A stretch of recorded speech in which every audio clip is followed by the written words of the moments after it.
So understandably, a lot of people might be a little bit intimidated by the implementation of the abolishment of minimum wage. And so for our solvency here, the abolition of the minimum wage is self-corrective in the market. The most effective way to implement this policy is not to reduce wages, but is just to implement the policy and pass a law that forbids government from imposing wage standards, which will be a self-solving issue. And that's going to be the easiest way that the market will experience a relief.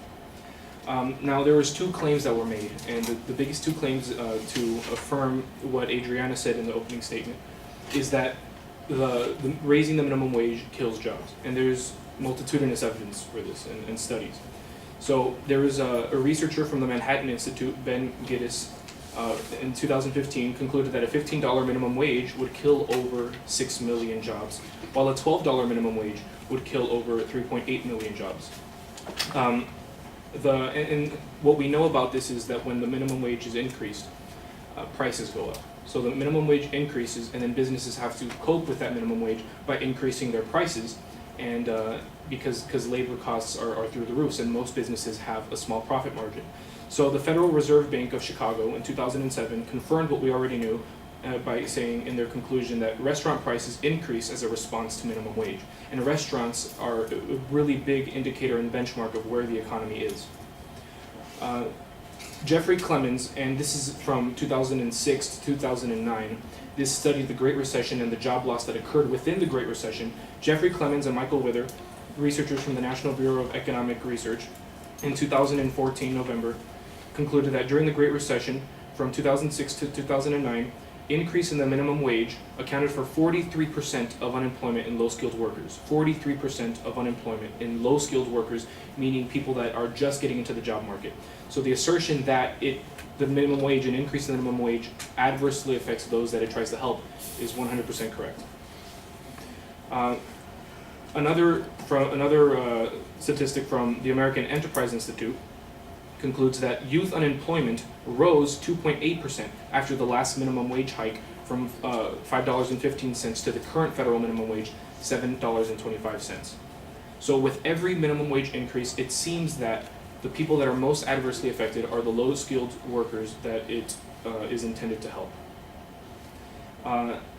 And whether or not the minimum wage increase helps the economy is a different issue. So researcher Joseph Sabia from San Diego State University in 2010 concluded that an increase, and he studied profusely government statistics, an increase in the minimum wage has no discernible increase in GDP and could actually hinder growth in low-wage sectors.